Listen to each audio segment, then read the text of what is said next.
ما یو خبره کړې وه، یو عالم لګیا دی ولاړ دی یو ځای کې، براشه بارش خلک ورته ولاړ دي مخې ته، هغه والا کجوري ورکوي خوله کې وي ټوله ورکوي.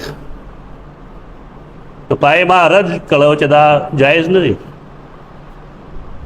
هغه یو مرګي ډېر لري نه ما سره خبرې وکړې، د څه کتابونو حوالې لیکلي دي ویلي دي چې دا خو جي سنت دي. لږ د هغې مسئلې وضاحت کو، دې څیزونو سره کاته ډېره خرابه شوه. یو فایده خو دا ده چې دنیا ګوټ ګوټ ته زموږ خبره ورسېده، دا فایده را بل. خو بل خوا داسې خود غرضه خلک ومي چې هغه غلط بیاني کوي. اسلام کې یو څیز دی تحنیک وایي. تحنیک دی ته وایي چې چا کره څوک پیدا شي ماشوم، نو د هغه پلار یا د هغه مور یا بل څوک مشر یا کم چې د هغه د والدینو په نظر کې څوک ښه سړی ناغلی بوزي، اول په خپله خوله کې څه کجوره مجوره یو څه بل څه هغه وجوي، د هغې اوبه د ماشوم په خوله کې تویږي. دې ته وایي تحنیک.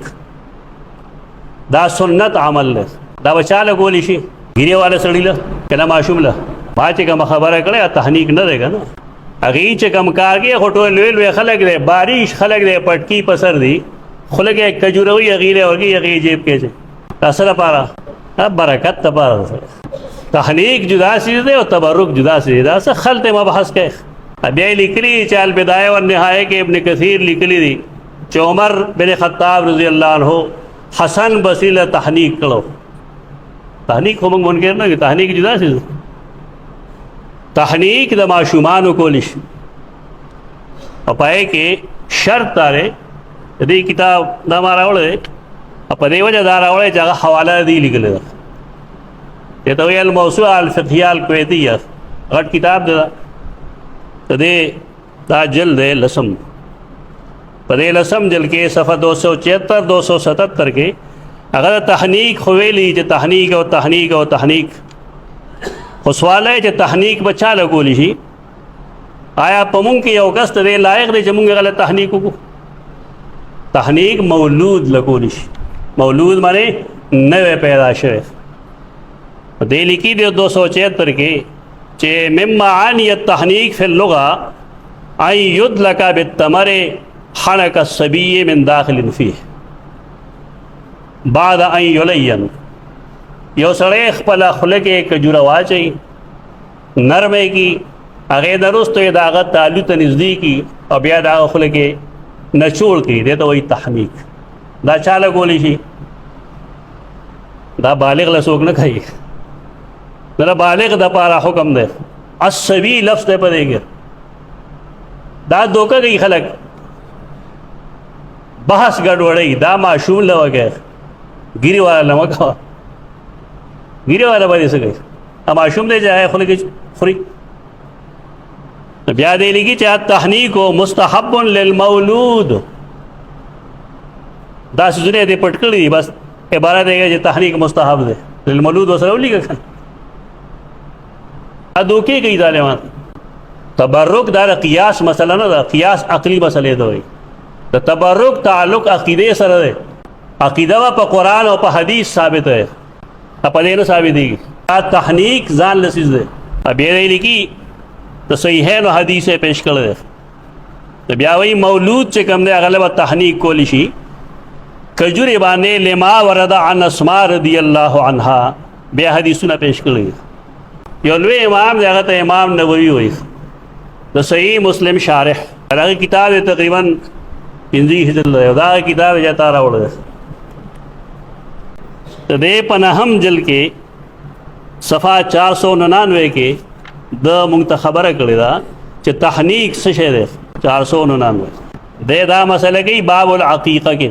بیا وایي الثالثة عشرة 13 مسله السنة ان يحنك المولود عند ولادته بتمر. سنت داره چې ماشوم کله پیدا شي نو د هغه تحنیک دې وکړی شي. یو سړي په مخ ګیري او ستا مخ کې ولاړ یو ته کجوره خوله کې چې هغه له ورکوي، دا تحنیک دی. دا تبرک د پاره وړي دوکه کې دا زموږ د علماء دا حال دی او دی وی چې ګنې ما دروغ وویل او چا سره به کتاب نه څه چل به کوي بیا ان یمزغه انسان یو انسان به وکړي به دا نه د زور دی د بچي دپاره یاد ساته د خپل پلار او د مور نه لوی پیر بل نشته دا یاد ساته نوی نسل دی دا یاد ساتي ستا پیر ستا پلار دی ستا پیره ستا مور ده ستا تره ستا ماما ستا مشر رور دا ستا پیران دي بار پیرانو پسې مه ګرځه صحیح څه کوې ماشوم لري خپل پلار وکړي د پلار نه څوک بزرګ هغه دپاره نشته د مور نه سوا څوک بزرګ نشته او دی اثر وي ورې اثر یي د هر انسان اثر یي دا زموږ نوی نسل چې دا دما چوک لګي ور وخت کله دی خوا ګډي کله خوا وې ګوره چې بوټي چا ورکړل هلته وګوره تا چې 50 لومبې بوټي ورکوي بس هغې نتیجه نه ده هسپتالونو کې خلک لومبې بوټي ورکړي بس هغه څوک ورکوي بچی هغه شانتي دي د دې اثر دی دا سنت دی دا نه مطلب چې دا برکت دی تبرک نه په تبرک بس وخت خبره کوو انشاءالله الویه مسله ويفتح فاه حتى ينزل الى جوفه شيء منه د ماشوم خوله به کولو کې اب والا په خوله کې نچوړ کې تر دې چې د هغه خېټې ته ورسي ناکم ذات شیخ الحدیث وی به بېزتي موږ د چا نه کوو لیکن دغه شیخ الحدیث نه دی شیخ الحدیث هغه چې په حدیث عمل کوي او دوکې نه کوي خلکو سره دوکه ده دا تحنیک نه دی دا تبرک دی تبرک صرف او صرف د رسول الله صلی الله علیه وسلم دا عقل مسله ده دا عقیده مسله ده یو شی د نبی کریم صلی الله علیه وسلم نه ثابت ته بطور تبرک لکه صحابه داغه د جوټه وبس کړي دي هغه توکانی تیر کړي دي نو تاسو چې دا پیر صاحب داغه پشان ده سوچ تا کې نشته عقل اخو معصوم او دغه معصوم نه لري خو ما ستا پشان ګناګار دی دا ظالمان دي روانه کوي خلقو سره وی ثابت نه د پیغمبر ثابت دي کنه الله بنده کته نبی نو ټیک د موږ بساو دا غیر نبی تبرک نه دا عقیده مسله ده په عقل نه ثابت دي دا چې څنګه نص راغله ده څنګه قران راغله ده څنګه حدیث راغله ده هغه شان باندې عقل باندې ونه چې دا خسړې خپل کې ولې توګه په من سره مړ ان تاسو هر یو بنده د رسول الله صلی الله علیه وسلم برابر کو ظلم نه